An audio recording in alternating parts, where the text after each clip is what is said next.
Hey everyone, welcome to another episode of Diagnostics from Automotive Diagnostics YouTube channel. In this video, I'm going to show you how to test this gear shifter which is used on some Range Rover and Land Rover vehicles. As you know, this gear shifter is some sort of e-shifter. So using this gear knob, you can change the gear between different gear positions. But when engine is off, this gear knob is actually retracted in. So as soon as you turn the engine on, this one is gonna get elevated and you can change the gear position. But the problem is there is one interlock switch inside as well that sometimes that one goes faulty and you cannot shift the gear. So what we will do today, I'm going to explain every single thing inside this gear shifter, and we will see how we can test it, and we will see what was the problem for this one, because the problem for this gear shifter was actually the lock, the gear knob lock. So actually this knob was not released, so they had to replace it with the brand new one.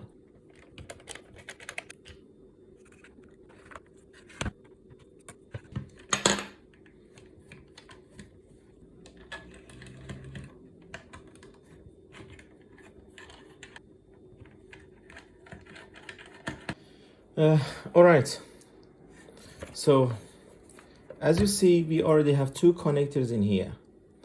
So the main connector, which is gonna connect to the whole gear assembly, is right here. But these two connectors which are inside the board, this one is actually for the motor that we have inside. So that motor is gonna retract and elevate this gear knob. All right, so this motor is going to elevate this one and retract it. And the other one, this connector is actually for the coil that we have for the interlock switch, because there's a switch inside to lock the gear knob from rotating. So this one is for the interlock switch and this one is for the motor itself. So if you have any problem for the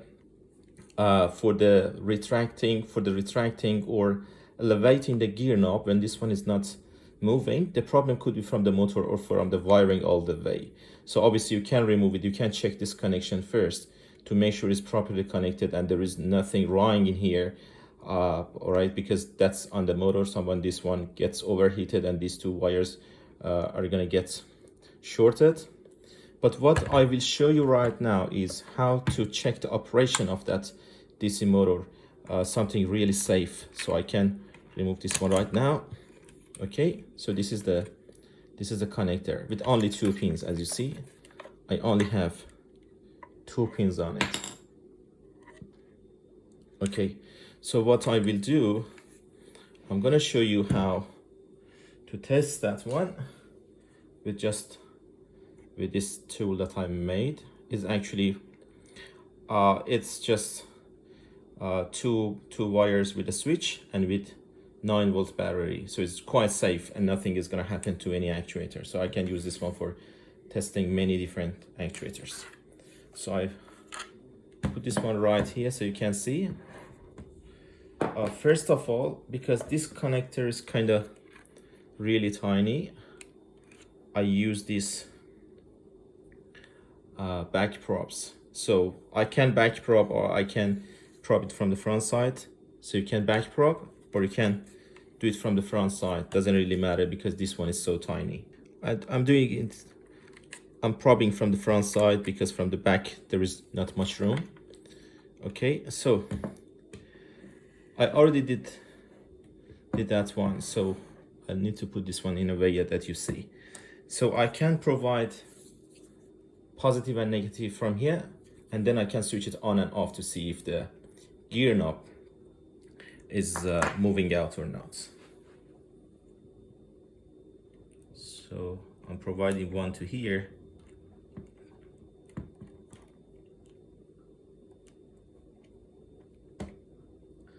You want to make sure these two are not touching. So as you see, I'm actually giving the power and ground to to the retracting motor for the gear knob right now, but I haven't switched on. Okay, when I turn the switch on, we're gonna see if this knob comes out. It means it means the motor itself and the wiring all the way from this connector to the motor is okay. Okay. All right, you see, so it's working. So when this one works, it means when this one works, let me just remove these ones. When everything I showed you works, and this one is already elevated. All right, so we did that one. We did that one by just providing the electricity to the motor itself. When that one works, it means this connector is okay. All the way from this connector to the motor is okay as well. So maybe you can check the other parts before this one. And the other connector is for the interlock solenoid. I will explain that one later on when we dismantle the whole thing. Okay.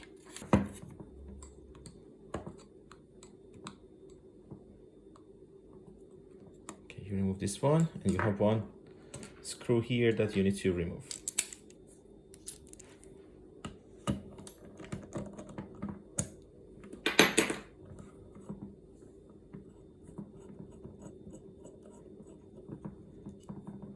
Okay, so remove the knob. I have already removed the knob. Then after releasing this one, I can, okay, this is the other connector, and okay, all good. So now I have two sections. So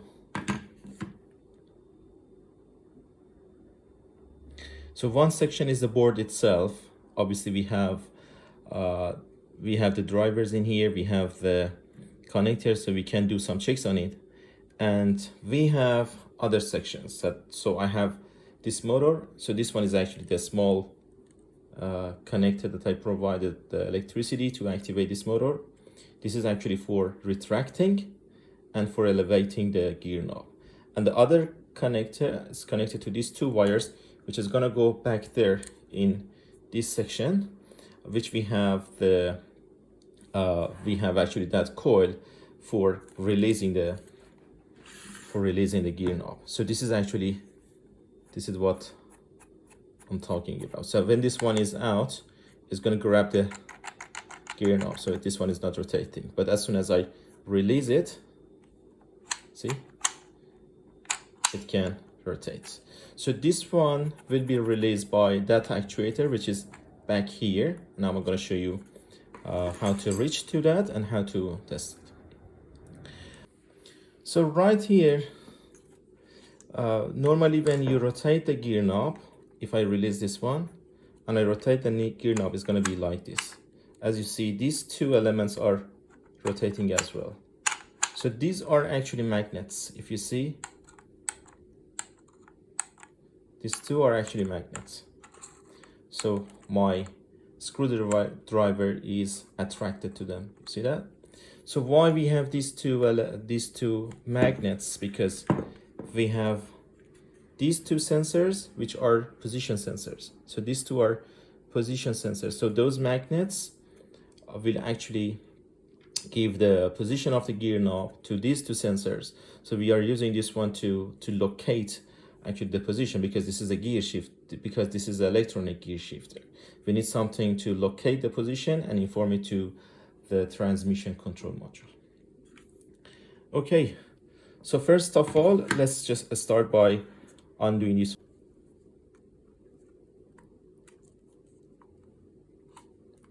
Do it so carefully.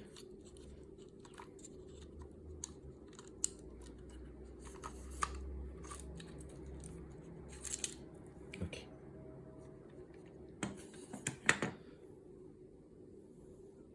All right, so this is the motor itself.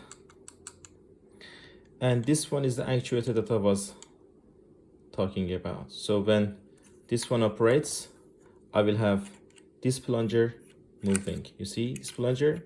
So this plunger is going to get attracted by the magnetic field that this coil is going to create. So it's going to go in like this. Okay, by going in, that plunger is actually seated right here. So it's going to, see, this is actually the initial position. When plunger moves, it's going to pull this one back. So your gear knob is released. How can we test this actuator to see if this one is working properly or not? So we have two ways. So first of all, so between these two pins, one is the positive, the other one is negative. I'll do very same thing that I did for checking the motor itself.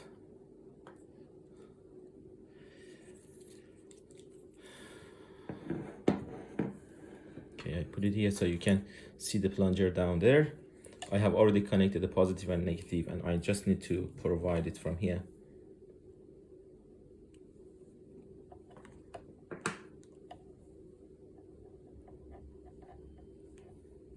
Just try to make sure these two are not touching. And if I switch it on, all right, you see that? The plunger is moving. When that plunger is moving, it means this actuator itself is okay. All right, so there is nothing wrong with this one. Even if this one was not releasing the gear knob, but the problem is not from here. This one is working when I'm providing the power and ground. Okay, let's see what's next. On the board, we have some other elements on the board. Because for any of these two, we need drivers to actuate, because between these three pins, one is not used, two other pins are used. So one should be the power supply, the other one should be the control line. Okay, so let's see what we can do, because the problem was not releasing. The problem was that this actuator was not releasing the gear knob. So I'm gonna use the multimeter in here. So first of all, between these ones, we know that the main power supply is actually this one on the connector. So the power supply should be provided to these drivers to reach to the actuator.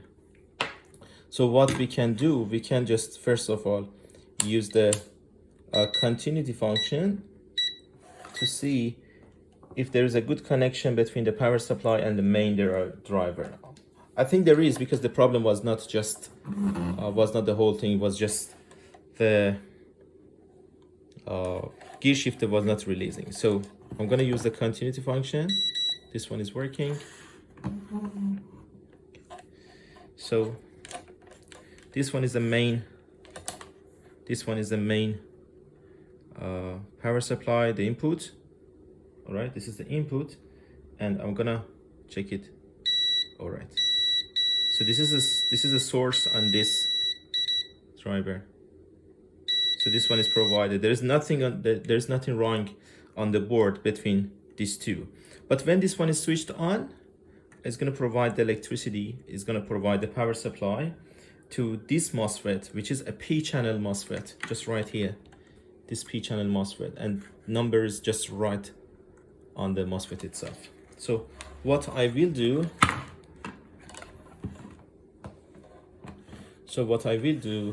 again, I'm going to check the connection between these two to make sure if they are working properly or not. So this one and the source on the other MOSFET, right? So these two are connected to each other as well. So there's nothing wrong between these two components. So they are seated properly on the board and they are connected to each other. But as far as we know, this is actually a P-channel MOSFET. But how can we check the P-channel MOSFET? So for the P-channel MOSFET, as I explained earlier in the other videos, between these three pins that I have here, this is gate, this is drain, this is source. So let's see, if I connect the multimeter red probe on the drain, just like this, and the black one on source. This one should be on the diode function. So multimeter is on the diode function. And what I will do, I touch the P-channel MOSFET like this.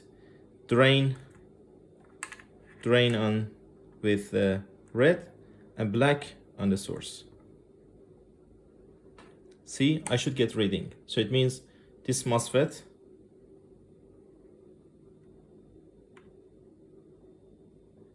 it means this MOSFET is okay so far. So if I switch it, if I give the negative to drain and positive to source, I shouldn't have any reading. If I get any reading, it means the MOSFET is gone. So nothing. So this means the MOSFET itself is okay. But what is the next step? We already know that the connection between the main power supply to this driver and from here to this MOSFET is okay.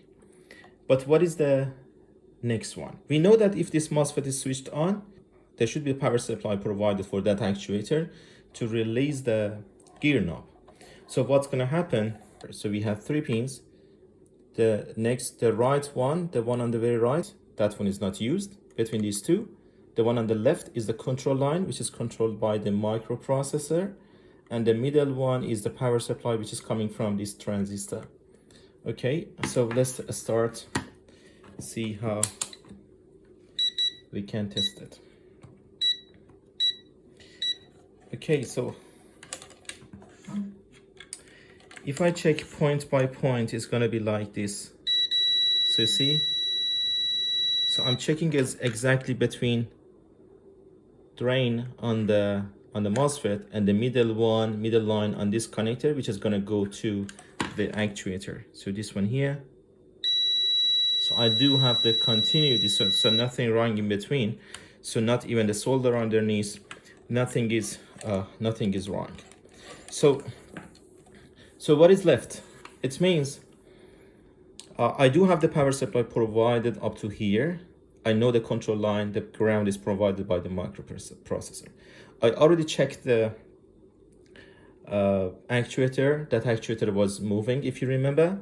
So here the only thing which is left is actually this microprocessor. So it could be the microprocessor itself, or between the microprocessor and here, this point. So these 2 sections, maybe there is something wrong between those ones. So I can't even check the continuity on the board. I want to make sure if everything between the microprocessor and that's actually that side is okay. So I know the left one is actually the control line. So here between the board, I don't have any problem here on the board as well between this one and the other one. So the only thing left is the microprocessor. But for the very last thing, what I'm gonna do, I will check this one in this way as well. I'm gonna do something different. So this is the actuator. So you see the actuator right now. And I know this one is actually the connector should be connected right here. I connect it on the board.